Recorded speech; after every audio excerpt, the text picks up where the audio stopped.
Good evening, good evening सभी को, good evening सभी को, गुड इवनिंग। चलो स्टार्ट किया जाए। चलो तो अब स्टार्ट करते हैं और बेहतरीन तरीके से हम लोग।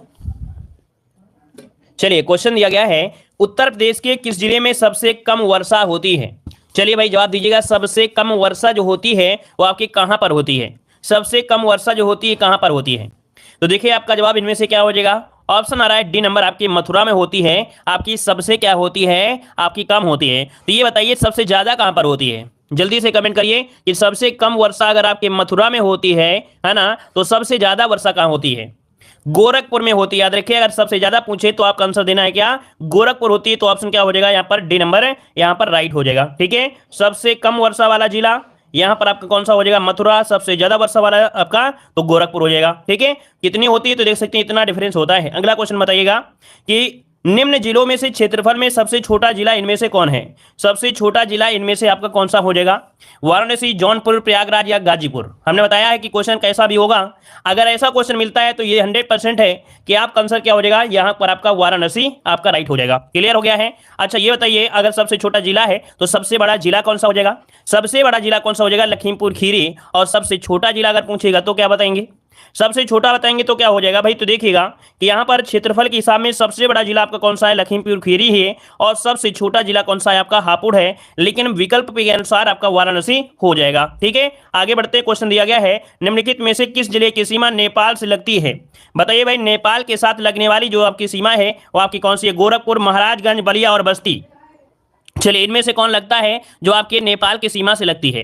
चलिए, आपका महाराजगंज। तो देखिए आपका जवाब बिल्कुल सही है कि आपके नेपाल के साथ जो सीमा बनाता है वो आपका महाराजगंज बनाता है। महाराजगंज हमने आपको बताया था उत्तर प्रदेश के 7 जिले हैं जो नेपाल के साथ साझा करते हैं। इनमें से महाराजगंज, सिद्धार्थनगर, बलरामपुर, श्रावस्ती, बहराइच, लखीमपुर खीरी और पीलीभीत, ये जो क्रम है वो आपका कैसा है? तो याद रखिएगा, पूरब से पश्चिम, अर्थात यहाँ पर ऐसे आपके जाते हैं इस प्रकार से। तो आपका पूरब में आपको मिलता है आपका कौन सा? महाराजगंज। और पश्चिम के हिसाब से देखा जाए तो आपका कौन सा? तो पीलीभीत मिलते हैं। याद रखिएगा, ठीक है ना। चलिए आगे बढ़ते हैं। क्वेश्चन दिया गया है, निम्न में से किस राज्य से उत्तर प्रदेश की सीमा नहीं लगती है?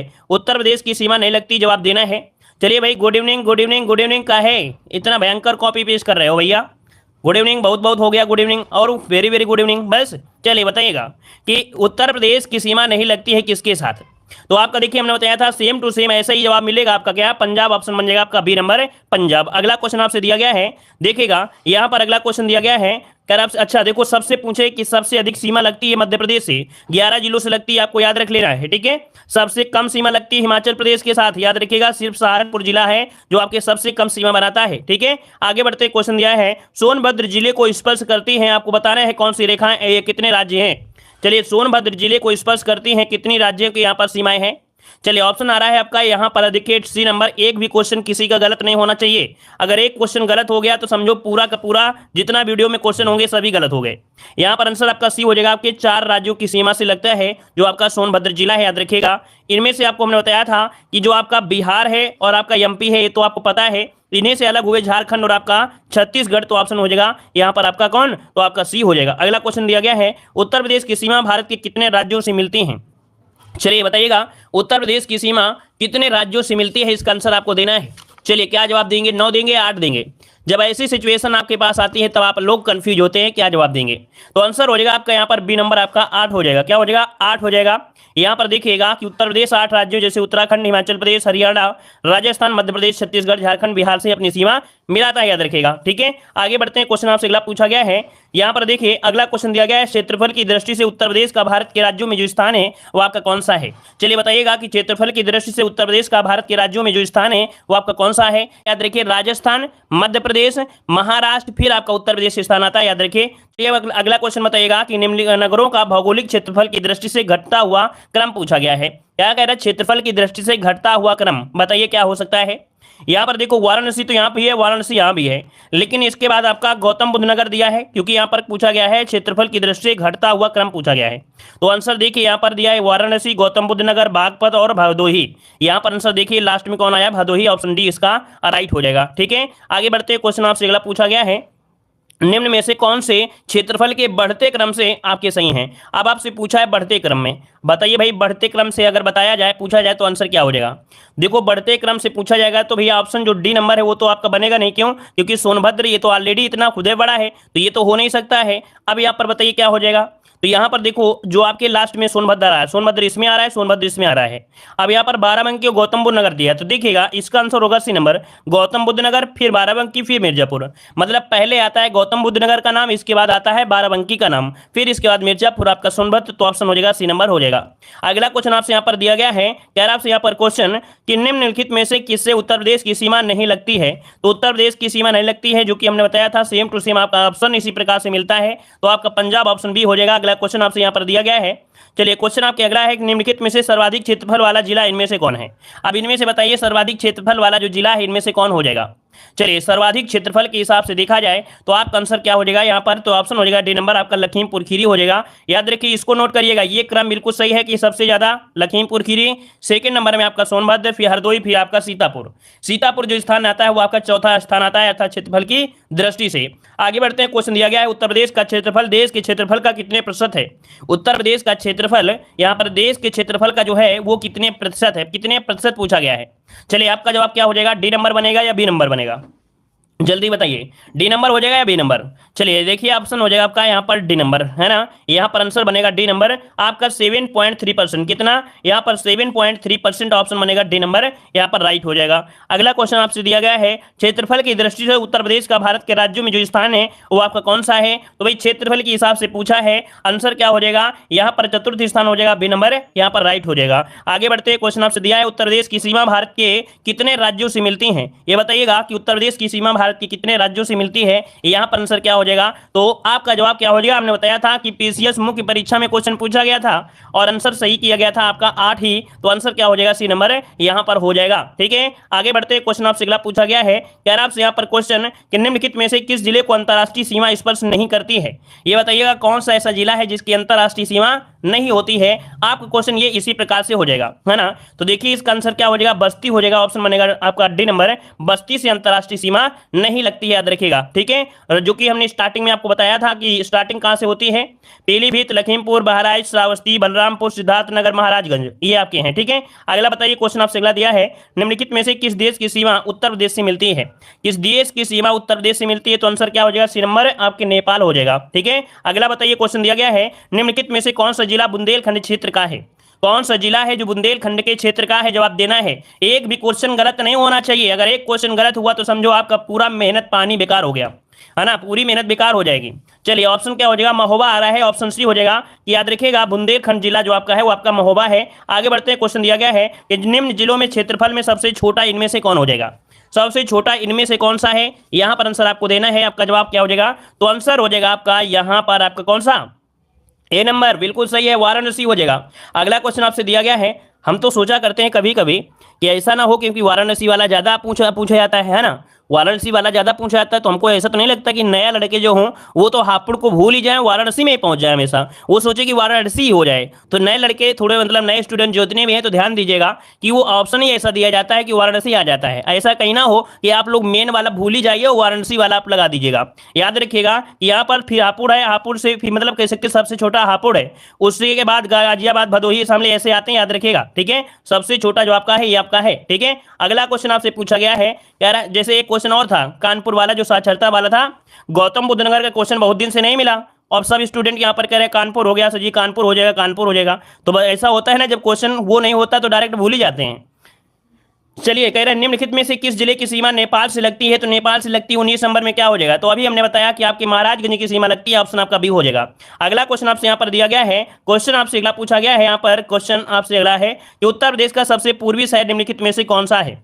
चलिए, सबसे पूर्वी शहर पूछा गया है, बताइए जल्दी से, उत्तर प्रदेश का सबसे पूर्वी शहर पूछा गया है। चलिए, सबसे पूर्वी शहर पूछा गया, बलिया लगाओगे क्या भैया आप लोग? बलिया लगाओगे, बस्ती लगाओगे?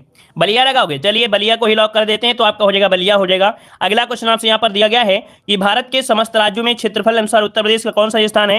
तो आपका आंसर हो जाएगा आपका डी नंबर हो जाएगा। मतलब ये है कि अगर ये चैप्टर से अगर क्वेश्चन कोई भी बनता है, अब आप लोग एक भी गलतियां नहीं करेंगे, ठीक है ना। अब उस प्रकार के चैप्टर से अगर ये क्वेश्चन पूछे कि भारत के जो पड़ोसी राज्य हैं, भारत में क्षेत्रफल उत्तर प्रदेश का राज्यपाल राज्य में जो क्षेत्र है, कौन क्षेत्र है, कहां से लगती है, इस वाले चैप्टर से गलतियां अब आपके नहीं होनी चाहिए। चाहिए, नहीं होंगी ना, अब कभी भी नहीं होना चाहिए। आइए अगले यहाँ पर टॉपिक में कि अमीर खुसरो ने किसके विकास में अग्रणी भूमिका निभाई है। चलिए बताइएगा कि अमीर खुसरो ने किसके कह सकते हैं विकास में अग्रणी भूमिका निभाया है। चलिए ऑप्शन क्या हो जाएगा, खड़ी बोली। चलिए ऑप्शन आपका हो जाएगा सी नंबर, खड़ी बोली आपका जवाब इनमें से राइट हो जाएगा, खड़ी बोली हो जाएगा। देखिए भाई इनसे जुड़े हुए क्वेश्चन बहुत बनते हैं, थोड़ा पढ़ लेते हैं कि अमीर खुसरो प्रथम मुस्लिम कवि थे, याद रखिएगा अमीर खुसरो प्रथम मुस्लिम कवि थे जिन्होंने हिंदी शब्दों का खुलकर प्रयोग किया। वह पहले व्यक्ति थे जिन्होंने हिंदी, हिंदवी, फारसी में एक साथ लिखा। उन्हें खड़ी बोली के आविष्कार का श्रेय जाता है। वे अपनी पहेलियों और मुकरियों के लिए जाने जाते हैं। सबसे पहले उन्होंने अपनी भाषा के लिए हिंदवी का प्रयोग किया था। वे फारसी के कवि भी थे। उनको दिल्ली सल्तनत का आश्रय मिला हुआ था। उनके ग्रंथों की सूची लंबी है, साथ ही इनका इतिहास स्रोत में महत्व है। अमीर खुसरो को हिंदे तोता भी कहा जाता है। ये सभी पॉइंट आपके एग्जाम में पूछा गया है, ठीक है, क्लियर है। चलिए आगे बढ़ते हैं। क्वेश्चन दिया है निम्नलिखित में से सुमेलित नहीं है। अब आप बताइए कौन सा सुमेलित नहीं है। यहां पर देखो जोश, इनमें से जो जोश थे ये मलिहाबाद से थे, ये तो आपको पता होगा। जोश जो आपके थे मलिहाबाद से, ये तो आपका सही दिया गया है। फिराक जो दिया गया प्रयागराज, तो गलत हो जाएगा। ये कहां से हैं फिराक जो आपके थे, कहां से संबंधित हैं? तो हमने बताया था फिराक गोरखपुरी है ना। फिराक का नाम है, पूरा नाम है गोरखपुरी, अर्थात ये गोरखपुर के थे। गोरख, फिराक गोरखपुरी।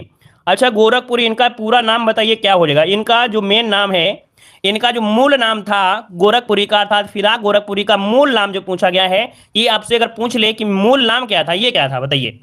फिराक गोरखपुरी का मूल नाम बताइए जल्दी से कि मूल नाम इनका क्या था। हमने पढ़ाया है आप लोगों को, रघुपति सहाय, याद रखिएगा रघुपति सहाय, बिल्कुल सही है, याद रखिए इनका मूल नाम था रघुपति सहाय था, याद रखिएगा, ठीक है ना। चलिए इनका जन्म हुआ था गोरखपुर में हुआ था, याद रखिएगा, ठीक है। अच्छा अगले पॉइंट के आते हैं। पॉइंट आपसे अगला पूछा गया है। देखो एक पॉइंट होता है कि उत्तर प्रदेश में कास्य परिवार में हुआ था, अतः स्पष्ट है कि फिराक का संबंध गोरखपुर से है, ठीक है ना। अगला बताइए, क्वेश्चन दिया है अमीर खुसरो का जन्म कहां हुआ था। अमीर खुसरो का जो जन्म हुआ था ये हुआ कहां था, ये बताइए। कासगंज, आगरा, इटावा या बाराबंकी। तो भैया आपने मॉडल पेपर में सेम टू सेम ऐसे ही क्वेश्चन पढ़ा होगा। यहां पर आंसर हो जाएगा ए नंबर आपके कासगंज। अब देखिए भाई कासगंज के हिसाब से देखिए तो सबसे बड़ा पॉइंट होता है कि जन्म हुआ था 1253 ईस्वी में।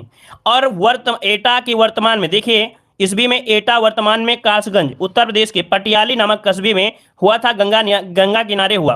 वे मध्य एशिया के लालन जाति के तुर्क सैफुद्दीन के पुत्र थे और लाचन जाति के तुर्क चंगेज खां के आक्रमणों से पीड़ित होकर बलवन के राज्यकाल में शरणार्थी के रूप में आकर ये बस गए थे, ठीक है। इसका स्क्रीनशॉट लीजिएगा, थोड़ा सा एक बार पढ़ लीजिएगा तो आपको आराम मिल जाएगी। जल्दी से इसकी स्क्रीनशॉट लीजिएगा, स्क्रीनशॉट जल्दी लीजिए और आगे बढ़ते हैं। क्वेश्चन दिया गया है निम्नलिखित में से सुमेलित नहीं है। सुमेलित नहीं है जवाब देना है। चलिए अमीर खुसरो, अलाउद्दीन खिलजी, बाणभट्ट, हर्षवर्धन, हरिसेन चंद्रगुप्त प्रथम, कालिदास चंद्रगुप्त द्वितीय। जवाब दीजिए क्या हो जाएगा। तो देखिए भाई हमने आपको पढ़ाया था और बताया था हरिसेन। हरिसेन हमने कल आपको जीके वाली क्लास में बताया था। हरिसेन जो आपके हैं ये समुद्रगुप्त के आपके थे, अर्थात समुद्रगुप्त की वीरता का वर्णन इन्होंने किया है। तो ऑप्शन सी नंबर आपका गलत हो जाएगा। आगे बढ़ते हैं। क्वेश्चन आपसे अगला पूछा गया है गौतम बुद्ध का जन्म हुआ था। गौतम बुद्ध का जो जन्म हुआ था ये कहां हुआ था, जवाब दीजिएगा। चलिए गौतम बुद्ध का जो जन्म हुआ ये कहां हुआ था, जवाब देना है। आपका आंसर यहां पर सही क्या हो जाएगा। चलिए भाई जवाब यहां पर आपका सही क्या हो जाएगा, फटाफट जवाब दीजिएगा। चलिए तो देखिए भाई यहाँ पर गौतम बुद्ध का जन्म की अगर हम बात करते हैं तो आपकी हुआ था लुम्बिनी में। कहाँ हुआ था, आपके लुम्बिनी में हुआ था। ऑप्शन आपका डी हो जाएगा लुम्बिनी, जो कि आपका नेपाल में कब हुआ था, 563 ईस्वी पूर्व में हुआ था। याद रखिएगा इक्ष्वाक वंशी या क्षत्रिय शाक के कुल के राजा थे। याद रखिए कभी कभी क्वेश्चन पूछ लेता है कि इक्ष्वाक वंशु या बोल देते हैं क्षत्रिय शाक के कुल के राजा शुद्धोधन के घर में हुआ था। इनकी माता का नाम महामाया, जो कि कोली वंश की क्या थी, है ना, महारानी थी। आगे बढ़ते हैं। क्वेश्चन आपसे अगला पूछा गया है उर्दू शायरी में फिराक गोरखपुरी के नाम से जो प्रसिद्ध है वहां के कौन है। चलिए क्वेश्चन अभी आपने पूछा था, है ना, कि यहां पर उर्दू शायरी में फिराक गोरखपुरी का जो मूल नाम है वो क्या हो जाएगा, तो रघुपति सहाय हो जाएगा। ऑप्शन बनेगा आपका डी नंबर। अगला क्वेश्चन आपसे यहां पर दिया गया है कि निम्न युग्मों में से कौन सही नहीं है। निम्न युग्मों में से कौन सही नहीं है। चलिए देखिए चंद बरदाई दिया, चंद बरदाई पृथ्वीराज रासो सही है। अब्दुल रहमान ये कह रहे हैं हमीर रासो। तो हमीर रासो हिंदी का एक रासो ग्रंथ है। इसके रचयिता है सारंगधर। याद रखिए यहां पर जो आपका है ये वाला अब्दुल रहमान वाला ये गलत हो जाएगा। याद रखिएगा कि हमीर रासो एक हिंदी कह सकते हैं कि एक रासो ग्रंथ है। इसके रचयिता है हम लिख दे रहे हैं यहाँ पर नाम लिख लीजिएगा, इनको नोट कर लीजिएगा, सारंगधर, ठीक है, सारंगधर ये इनका नाम है, याद रखिएगा। वहीं पर नरपतिनाल, विशालदेव रासो, जगनिक आपके आलाखंड, ठीक है, याद रहेगा। आगे बढ़ते हैं, क्वेश्चन आपसे अगला पूछा गया है। यहाँ पर देख सकते हैं कि हम्मीर रासो हिंदी का एक रासो ग्रंथ है, इसके रचयिता है सारंगधर। इसमें रणथंभौर के राजा हम्मीर का चरित्र वर्णन है। यह अहिरवाटी बोली की एक रचना है, ठीक है। अगला क्वेश्चन दिया गया है, सिंहासन बत्तीसी के रचनाकार इनमें कौन हो जाएंगे? सिंहासन बत्तीसी के रचनाकार पूछा गया है, तो सिंहासन लल्लू लाल यहाँ पर ऑप्शन आ रहा है। बिल्कुल सही जवाब है, याद रखिएगा कि यहाँ पर आंसर हो जाएगा बी नंबर, लल्लू लाल आपका जवाब यहाँ पर राइट हो जाएगा, लल्लू लाल हो जाएगा, ठीक है। और अगला क्वेश्चन दिया है, हिंदी में किसे हिंदी खड़ी बोली का जनक माना जाता है? बताइएगा कि किसे हिंदी खड़ी बोली का जनक माना जाता है। आपका आंसर इनमें से क्या हो जाएगा? तो भैया आपका जवाब हो जाएगा ए नंबर, ये हैं आपके अमीर खुसरो हैं। कौन है? अमीर खुसरो, ऑप्शन बन जाएगा ए नंबर, यहाँ पर राइट हो जाएगा, ठीक है। चलिए आगे बढ़ते हैं, क्वेश्चन आपसे अगला पूछा गया है। देखो अभी हमने बताया था कि अमीर खुसरो प्रथम मुस्लिम कवि थे जिन्होंने हिंदी शब्दों को खुलकर प्रयोग किया था, है ना, क्लियर है ना। और यहाँ पर आगे बढ़ते हैं, देखो यहाँ पर एक पॉइंट होता है, उन्हें खड़ी बोली के आविष्कार का श्रेय भी दिया जाता है। अगर क्वेश्चन पूछे तो आपको आंसर लगा देना है। आगे बढ़ते हैं, क्वेश्चन दिया गया है, निम्नलिखित में से कौन एक सही सुमेलित नहीं है? सही सुमेलित नहीं है। अब आप सुन दीजिए, अमीर खुसरो पटियाली कासगंज सही है, मिर्जा गालिब आगरा सही है, जोश मलिहाबाद सही है, फिर फिराक नहीं है भाई, फिराक से गोरखपुर है, जिगर, जिगर आपके नहीं है भाई, यहाँ पर जिगर मुरादाबाद से है ना। यहाँ पर देखिए ऑप्शन डी नंबर आपका गलत हो जाएगा। जो जिगर का संबंध है ये आपके मुरादाबाद से संबंधित है, मुरादाबाद से संबंध है इनका, याद रखिए मुरादाबाद से है, ठीक है। आगे बढ़ते हैं, क्वेश्चन आपसे अगला पूछा गया है। चलिए हाँ देखिए, एक पॉइंट और नोट कर लीजिएगा कि जिगर मुरादाबादी का एक और नाम है, अली सिकंदर के नाम से भी जाने जाते हैं। जो आपके जिगर हैं मुरादाबादी, इनका एक नाम है अली सिकंदर है, याद रखिएगा, अली सिकंदर है, याद रखिएगा, ठीक है। आगे बढ़ते हैं, क्वेश्चन दिया है सुमेलित, सही सुमेलित बताइएगा। चलिए यहाँ पर सुमेल कर लीजिए जल्दी से। यहाँ पर देखो दिया गया है, जैनेन्द्र कुमार आपके हठी हमीर, जयशंकर प्रसाद कंकाल, मिलान करिए, इसका मिलान इनमें से क्या हो सकता है? तो देखिए भाई जैनेन्द्र कुमार है, यहाँ पर जैनेन्द्र कुमार है जिनका संबंध है सुनीता से, इसका संबंध हो जाएगा सुनीता से, यहाँ पर आपका 4 हो जाएगा। जयशंकर प्रसाद आपके ध्रुव स्वामी है ना, इसका आपका हो जाएगा 3 हो जाएगा। प्रताप नारायण मिश्र जो कि हठीठ हमीर हो जाएगा, यहाँ पर इसका 1 हो जाएगा। और जयशंकर प्रसाद आपका है क्या? कंकाल है। तो भाई आपको तो पता है कि यहाँ पर जयशंकर प्रसाद वाला और आप लोग दोनों को कहीं ना कहीं आप नोट कर सकते थे। अब यहाँ पर देखा जाए तो इसका हो जाएगा 2 हो जाएगा। अब देखो जयशंकर प्रसाद के 2 हैं, तो आप किसी भी हिसाब से ऑप्शन के अनुसार रख सकते थे। तो 4 3 1 2, 4 3 1 2 ऑप्शन क्या हो जाएगा? 4 3 1 2 ऑप्शन यहाँ पर आपका बी नंबर यहाँ पर राइट हो गया। हाँ यहाँ पर हो सकता है कि जयशंकर प्रसाद दूसरा हो जाता, लेकिन दूसरा में ना मिलता, ठीक है, इस कारण से ऑप्शन हो जाएगा बी नंबर। अगला क्वेश्चन आपसे यहाँ पर देखो, इसका स्क्रीनशॉट लीजिएगा जल्दी से इसके स्क्रीनशॉट लीजिएगा। चलिए अगला क्वेश्चन आपसे दिया, निम्नलिखित युग्मों में से कौन सुमेलित नहीं है? सुमेलित नहीं है बताइएगा। अमीर खुसरो पटियाली कासगंज, मिर्जा गालिब आगरा सही है, जोश मलियाबाद सही है, राम प्रसाद बिस्मिल दिया गया जो कि 2021 में क्वेश्चन पूछा गया है। 2021 में क्वेश्चन पूछा गया था, बताइए यहाँ पर क्या हो जाएगा भाई? चलिए यहाँ पर जो आप देना है आपका 12 नंबर में 12 का आंसर क्या हो जाएगा? चलिए राम प्रसाद बिस्मिल दिया है, और राम प्रसाद बिस्मिल का बताइए क्या हो सकता है? चलिए तो चलिए यहाँ पर देखिए आपका आंसर क्या हो जाएगा, आपका यहाँ पर डी नंबर हो जाएगा, राम प्रसाद बिस्मिल प्रयागराज। ये प्रयागराज से नहीं थे, राम प्रसाद बिस्मिल प्रयागराज से नहीं थे, है ना। ये थे कहाँ से जल्दी से बताइए? शाहजहांपुर, बिल्कुल सही है, शाहजहांपुर से हो जाएगा, याद रखिए शाहजहांपुर से थे, याद रखिएगा। इनका जो संबंध है वो आपके शाहजहांपुर से था, ठीक है। चलिए आगे बढ़ते हैं, क्वेश्चन आपसे अगला पूछा गया है, किस कारागार में पंडित राम प्रसाद बिस्मिल को फांसी दी गई थी? ये क्वेश्चन आपका पूछा गया था, है ना, आरओ एग्जाम में क्वेश्चन आपका आया था, याद रखिए। बताइए जल्दी से क्या हो जाएगा कि किस कारागार में पंडित राम प्रसाद बिस्मिल को फांसी दी गई थी? ऑप्शन क्या हो जाएगा? सी नंबर, गोरखपुर से, याद रखिए, गोंडा में नहीं, ये आपके कहां पर? गोरखपुर में हुई थी, गोरखपुर में, याद रखिएगा कि आपके गोरखपुर जेल में 19 दिसंबर 1927 को फांसी दी गई थी, याद रखिएगा। आगे बढ़ते क्वेश्चन आपसे अगला पूछा गया है कि बुद्ध ने अपने जीवन की अंतिम वर्षा कहां बिताई थी? चलिए इस क्वेश्चन को देखते हैं कितने लोग सही दे पाएंगे। वैसे भी इस क्वेश्चन को हमने बहुत बार पढ़ाया भी है और बताया भी है। अब आप लोग बताइए कि आपका आंसर इनमें से क्या हो जाएगा। कि बुद्ध ने अपने जीवन की अंतिम वर्षा ऋतु कहां पर बिताई थी? चलिए वैशाली में बिताई थी, या श्रावस्ती में, या कुशीनगर में? चलिए ऑप्शन आ रहा है ए नंबर, काफी लोग ए नंबर दे रहे हैं और काफी लोग यहाँ पर बी भी दे रहे हैं। चलिए भैया देखिए इसका आंसर जो बनेगा क्या हो जाएगा? आंसर होगा बी नंबर, वैशाली हो जाएगा। क्या हो जाएगा भाई? वैशाली, इसका ऑप्शन बनेगा बी नंबर, यहाँ पर वैशाली हो जाएगा। किंतु उन्होंने देखिए गौतम बुद्ध की मृत्यु कुशीनारा में अर्थात कुशीनगर में हुई थी, लेकिन उन्होंने अंतिम वर्षा वैशाली में ही बिताई थी, तो ऑप्शन आपका हो जाएगा वैशाली हो जाएगा, ठीक है ना। अच्छा ये एक क्लास थी हिंदी वाली क्लास में, एक कमेंट आया था कि सर ये बताइए कि जो बच्चे कहा करते हैं कि जैसे हम क्वेश्चन पढ़ते हैं कि राष्ट्र कवि मैथिली शरण गुप्त का जन्म कहाँ हुआ था, तो आप लोग जवाब देना शुरू कर देते हो, तो हम आपके जवाब को बोल रहे थे कि हाँ ऑप्शन बी आ रहा है, लगभग सभी का सही है, तो ऑप्शन नंबर आपका ये सही हो जाएगा, ऐसे हमने बोला बोला करते हैं। तो एक स्टूडेंट कह रहा था मॉर्निंग में कि सर जो बच्चे कमेंट किया करते हैं ज़्यादा से ज़्यादा क्या वही आंसर आप लगा देते हो, अपने दिमाग से लगाते हो कि नहीं लगाते हो? अरे हमने कहा कि अब हमारी आदत भी हो गई है और बच्चे भी क्या है, बच्चे लगातार वैसा सही सही जवाब भी देते हैं भाई, लगातार बच्चे को इतना आने लगा है कि बच्चे वही जवाब ही देते हैं, तो भाई बच्चों के हिसाब से थोड़ा हम लगा देंगे, हम तो ऑप्शन के हिसाब से लगाएंगे, लेकिन बच्चे इतने होशियार हो गए हैं कि ऑलरेडी बच्चे जवाब दे देते हैं। चलिए यहाँ पर देखिए, राष्ट्र कवि मैथिली शरण गुप्त का जो जन्म हुआ कहाँ हुआ था? तो देखिए आपका जवाब 15 नंबर में क्या होगा, एक क्वेश्चन पूछा गया था आपके झांसी में, है ना, ऑप्शन हो जाएगा सी नंबर, झांसी में हुआ था। कब? तो 1886 में, 1886 में वो थे चिरगांव, झांसी में एक जगह पड़ती है चिरगांव, चिरगांव में हुआ था, याद रखिएगा, ठीक है, वैश्य परिवार में।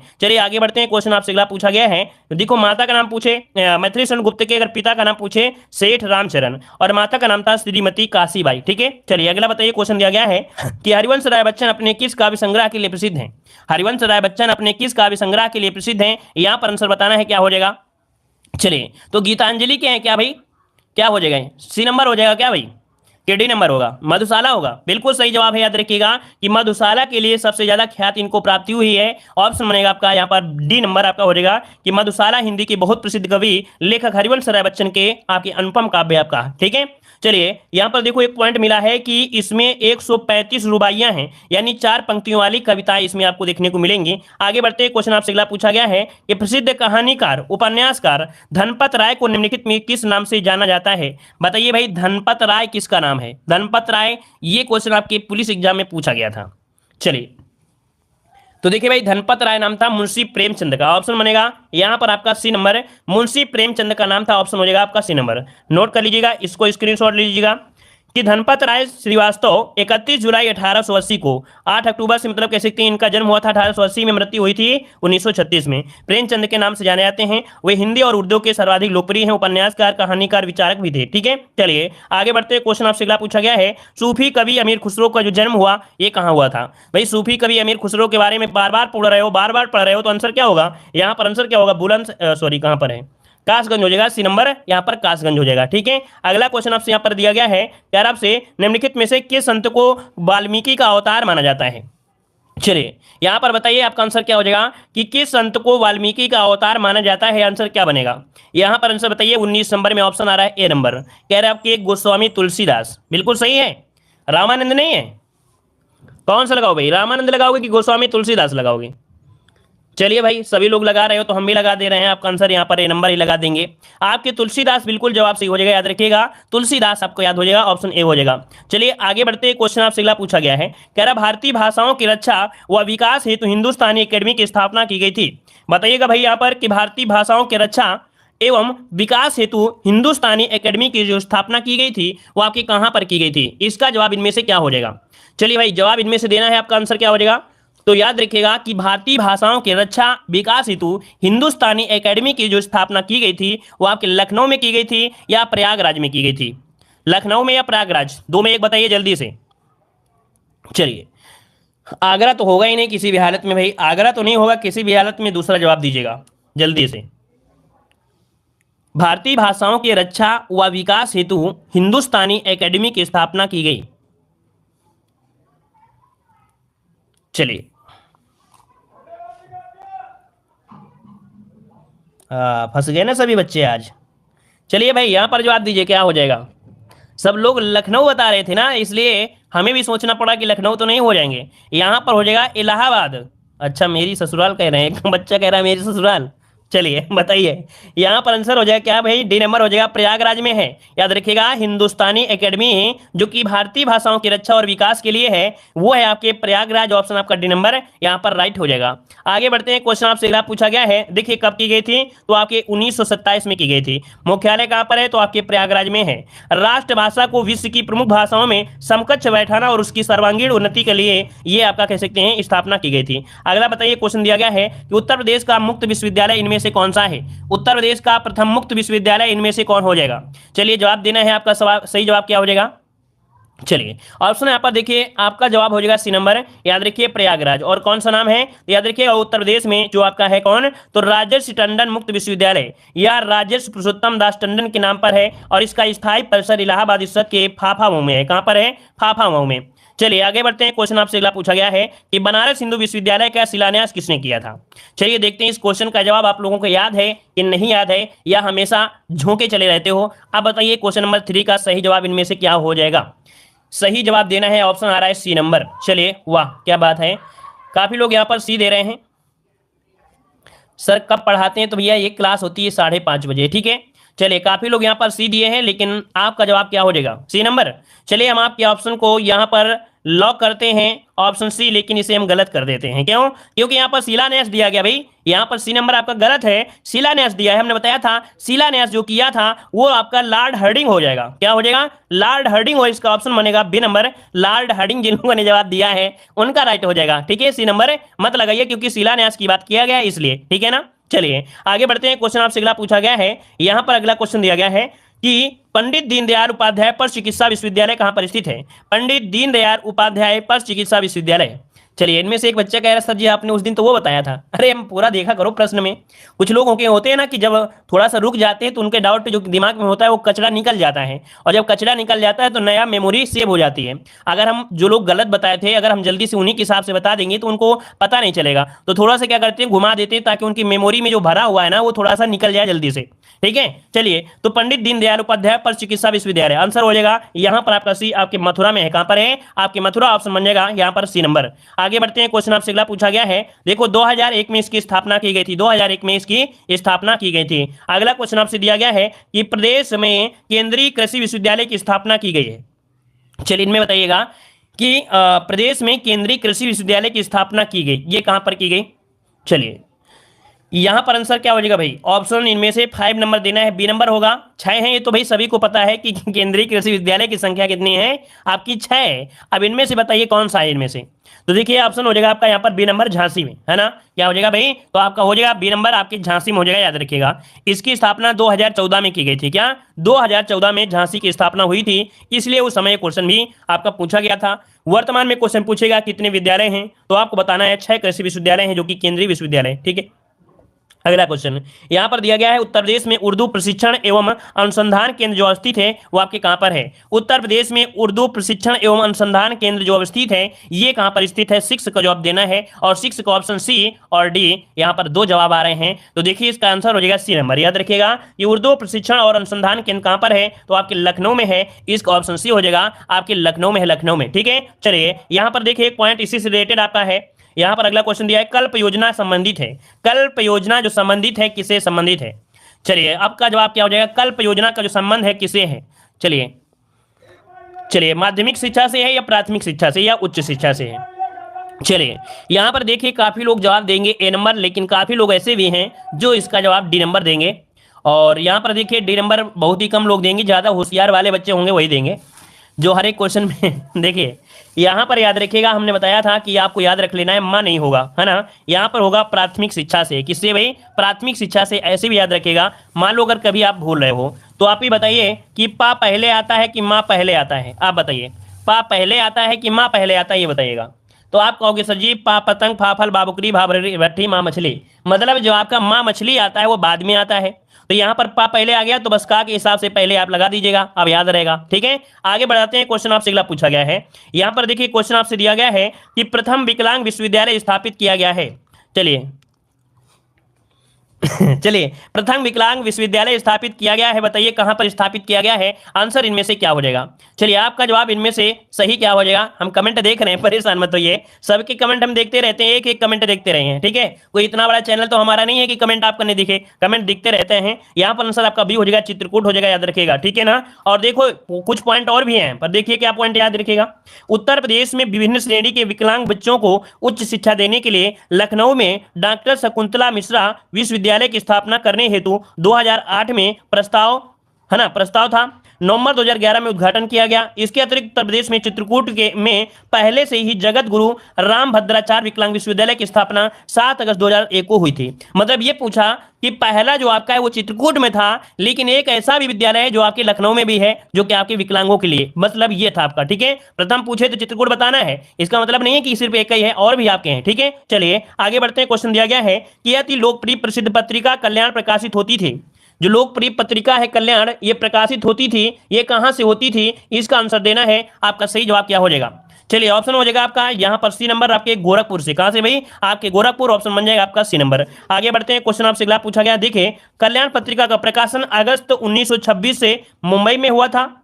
एक वर्ष के बाद यह पत्रिका गोरखपुर से निकलने लगी। इसके संपादक श्री हनुमान प्रसाद आपके पोद्दार हैं। देखिए भाई एक पॉइंट याद रख लीजिएगा कि स्टार्टिंग जो हुई थी इस पत्रिका की वो आपके मुंबई से हुई थी, लेकिन एक वर्ष के बाद ये पत्रिका अब आपके गोरखपुर से निकलती है, नोट कर लीजिएगा। ठीक है, आगे बढ़ते हैं, क्वेश्चन दिया है कि उत्तर प्रदेश शासन द्वारा जिस आयु वर्ग तक के बच्चों को प्राथमिक शिक्षा उपलब्ध कराने में उच्च प्राथमिकता दी जा रही है वो आपकी कौन सी है? कौन सी उम्र के हैं?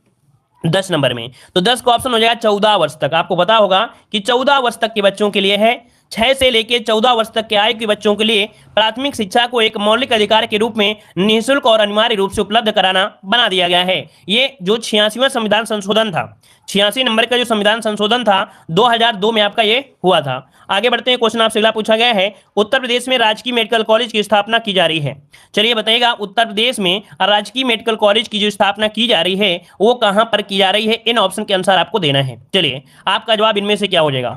ऑप्शन आ रहा है बी नंबर। देखिए बिल्कुल सही है, आपका जवाब बी हो जाएगा, बदायूं और जौनपुर में। कहां पर भाई? तो उत्तर प्रदेश में कह सकते हैं 2 मेडिकल कॉलेज बनाए जा रहे हैं, एक यहाँ पर बदायूं और आपके जौनपुर में। ठीक है, बनाए गए थे, ये कह सकते थे। तो ऑप्शन आपका इसके अनुसार आपका बी नंबर हो जाएगा। अगला क्वेश्चन, यहाँ पर क्वेश्चन दिया गया है, उत्तर प्रदेश में विश्व भारती पुरस्कार प्रदान किया जाता है। उत्तर प्रदेश में विश्व भारती पुरस्कार प्रदान किया जाता है, आपको बताना है किस संस्थान के द्वारा प्रदान किया जाता है। तो देखिए विश्व भारती अगर विश्व की बात करता है तो आपको जवाब देना है यहाँ पर संस्कृत, अर्थात यहाँ पर याद रखिएगा कि भारत भारती पूछे तो आपका आंसर अलग हो जाएगा, लेकिन जब विश्व भारती पूछे तो आपका आंसर हो जाता है संस्कृत संस्थान। ऑप्शन बनेगा आपका सी नंबर, जो कि लखनऊ के द्वारा। ठीक है, आगे बढ़ते हैं, क्वेश्चन आपसे अगला पूछा गया है, कह रहा है निजी क्षेत्र के उस विश्वविद्यालय को चिन्हित कीजिए जो कि उसके सापेक्ष दिखाए गए स्थान से सुमेलित नहीं है। बताइए, यहां पर बताइए कि महर्षि सूचना प्रौद्योगिकी विश्वविद्यालय लखनऊ दिया गया है और इसके बाद दिया गया है आपसे एमटी विश्वविद्यालय गाजियाबाद में। तो भाई एमटी विश्वविद्यालय हमने बताया था, एमटी यूनिवर्सिटी आपकी कहां पर है? आपके नोएडा में है। कहां पर है? नोएडा में है। ये जो आपका मिलेगा आपके नोएडा में मिलेगा, यहां पर नोएडा। ठीक है, नोएडा। ठीक है, बी वाला आपका नहीं था। ठीक है, जगत गुरु वाला आपका चित्रकूट में है, इंट्रीगल तो आपके लखनऊ में है। आगे बढ़ते हैं, क्वेश्चन आपसे अगला पूछा गया है, यहाँ पर देखो दिया गया है अगला क्वेश्चन कि विद्या वाहिनी परियोजना निम्नलिखित में से किस पर बल देती है? विद्या वाहिनी परियोजना किस पर बल देती है? आपका आंसर इनमें से क्या हो जाएगा? तो देखिए आपका जवाब इनमें हो जाएगा कंप्यूटर शिक्षा पर। किसमें? कंप्यूटर शिक्षा पर बल देती है, जो आपकी कौन सी? आपकी विद्या वाहिनी परियोजना है, याद रखिएगा। ठीक है, और आगे बढ़ते हैं, क्वेश्चन दिया गया है जो कि आपका लास्ट क्वेश्चन है कि उर्दू को राज्य की द्वितीय भाषा के रूप में स्वीकार किया गया। उर्दू को राज्य की द्वितीय राजभाषा के रूप में स्वीकार किया गया, इसे कब स्वीकार किया गया? इसका आंसर आप लोग कमेंट बॉक्स में। धन्यवाद।